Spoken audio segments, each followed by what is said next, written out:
Right, I know there's a lot of Zoro stuff we could be talking about this chapter and a bunch of other things that are very, very important to the future of One Piece.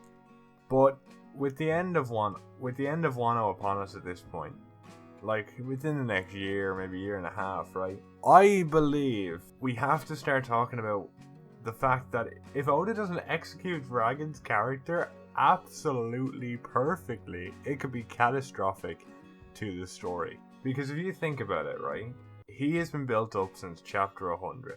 Hell, you could say by the fact of him being the parent of our main character, he's been built up since chapter 1.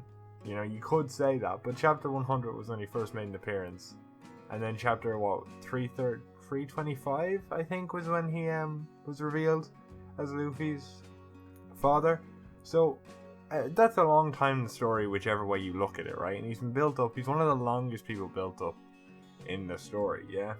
He is the most dangerous criminal in the world. And first of all, we need to put that into perspective here, right? He is the most dangerous criminal in the world. I feel like that bears mentioning here, right?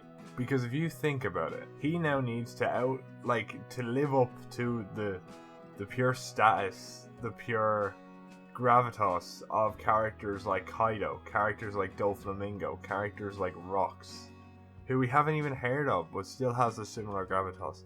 Hell, he has to live up to characters like Whitebeard, Roger, he has to surpass them because he's the most wanted criminal in the world.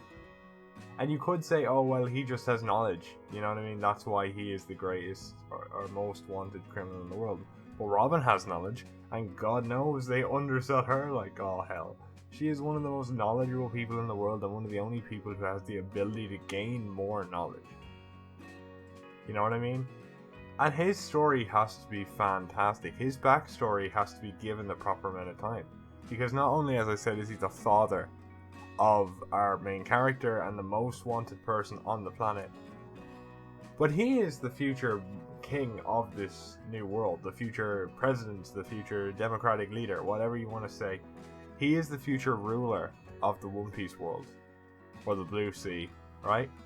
He is that future leader, if you think about it. I mean, he could theoretically die and then Sabo is, but it's most likely that he is the new leader of this world.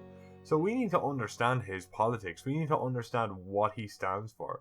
We need to sympathize with his motivations and goals. And it has to be to a degree where we believe, that makes sense. We understand it. We understand why he is the most wanted criminal in the world. And he has to have the power to back that up. Theoretically, he has to be able to, at least I'd say, do what Luffy is doing right now. If he can't fight on par with, Luffy currently, I don't know if he's worthy of being the most wanted criminal in the world. You know what I mean? Because if you're someone the admirals can take out, if you can just bring up Fujitora and Akainu, and they can take you out, that's not worthy of being the most wanted criminal in the world. You know what I mean? So he has to be a certain level of strength. I'd say at the bare minimum, at least as strong as Luffy is currently, if not stronger. There's a certain fascination I have to Dragon. What could they do with him? How are they gonna go about it? Because it's such a fascinating tale. Especially now that we've been showing that, they're willing to give solo movies, it seems like with the Film Red movie, to individual main players in the world. Some part of me thinks Film Red should have been Film Green, and then we should have had we should have had a dragon movie. And I know I went for green because it's the cloak or whatever. I don't know what we could have called it. We could have called it Film Dragon. Part of me feels like I'd want that, because I want it fleshed out. I wanted to spend a lot of time on this dragon, the dragon flashback whenever it happens. This guy needs to be the best character. He needs to be one of the best characters in the series. We need to believe everything he says. We need to believe his motivations. We need to believe why he is followed so much. Why he has the same. Why, we've had 1,000 chapters to understand why people follow Luffy. We're not going to have that much time to realize why people follow this man. You know what I mean? This guy has to be shown to be the most charismatic motherfucking person on the planet. He needs to be he has to have the charisma of the top 5 characters in this entire universe. He needs to have the leadership of current day Luffy. He needs to have the seriousness of Marineford Shanks. He needs to have the unbreakable ideals of Whitebeard. You know, he has to have all of that. And how are you going to condense that into like 15 to 20 chapters of flashback? You know, along with the backstory of how he met Luffy's mother, or how he started the Marine, or not the Marines, or how he started the Revolutionaries. And hell, if he was originally a Marine. Like, imagine if Dragon was originally an Admiral, or trained alongside Aokiji. I know a lot of people have said that before, or not necessarily Aokiji, but I think he's older, right? So was the guy who trained Aokiji. Although I think Zephyr's technically a canon character, so maybe that's not the case. But it's an extraordinarily interesting idea to see he could have been a Marine hero of the sense. His entire history could have been erased, just like Rocks. And now some people say he could be a Celestial Dragon, which would make sense as well. But I don't really want Luffy to be a Celestial Dragon, right? Because that would kind of ruin his entire... I feel like it would ruin it, right? I don't mind him being like this some amazing person, this destined to be great, really. I've kind of come to terms with that. There is bits I don't like, but for him to be a Celestial Dragon, at least in such strong ties, I'm not a fan of. You know what I mean? It's not something I'm really pushed on, to be honest. But yeah, no, Dragon needs to be one of the best characters in this series. You know what I mean? Because, like, he is the one who's probably going to change the world, right? Luffy's going to be the main driving figurehead we're going to see the world through. But Dragon has put in all this work. Dragon has built up this force that rivals the world government through years and years. So he is definitely going to be an important figure.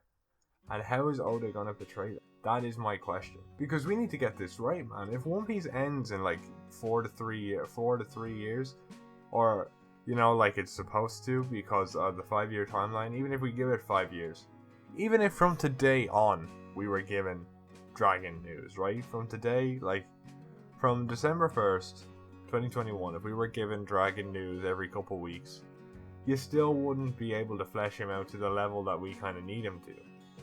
So I am worried to see how it's portrayed. Now, I trust in Oda 100%, but I am still a bit like, oh, how's he going to do this? This is such a monumental task. You know what I mean? I feel like that gravitas is something that's going to be hard to portray. Especially with Oda's current style of, like, mashing everything into one thing. Like, even if you think about it, right? Pre-timeskip One Piece, or even pre-Dressrosa One Piece, like, I could see that. I could see, like, the gravitas, like, being given a double-page spread. But I just don't see that anymore. Like, not even the Zoro Conqueror's Hockey, Advanced Conqueror's Hockey thing. Last chapter was given big treatment. So I don't know how he's going to do it right. But I trust in Oda. I believe that he can portray such an important character. You know what I mean? And for me especially, right? Like, the fathers in the big three have been my favorite characters in the series. You know what I mean? Like Bardock, right? Or Minato. For ages, Minato was my favorite character, right? Because he was such a badass. And like, yeah, I was a kid, and it was a lot easier for me to like characters, and just by the fact of them being the dad of the main character. And as I've spoken before in a lot of videos, you know, my love for my own father can influence that, right? So it's like, what are you gonna, like, this is important to me, right? Because if we've got two amazing fathers in my eyes in terms of like characters, like I love those two characters, right? Bardock for being a pure badass, and just Minato I like in general, all the history and all his mistakes and how he has to atone for that. Well, this is big, right? Because this is Oda we're talking about. This is someone who's made me really, really attached to a franchise. To an extent that I couldn't understand. I have been obsessed with One Piece. Like, it's all I fucking talk about at this point. As you can see, I made an entire fucking channel out of One Piece for the most part. That's the main thing about this channel. So with father characters being such a mainstay when I was growing up for my like the major characters, right? To me, if Oda doesn't nail Dragon, or at least a father figure to Luffy, I mean Garp, he's pretty much similarly nailed Garp, and I think he's gonna build it up. But I do want him to nail Dragon in this regard. If he doesn't get it absolutely right, I don't know. It's gonna kind of damper the ending of One Piece to me.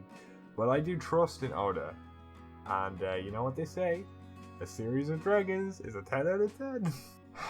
Forgot to again. Like this is not good. This is not good. I forgot to again. I can't be doing this.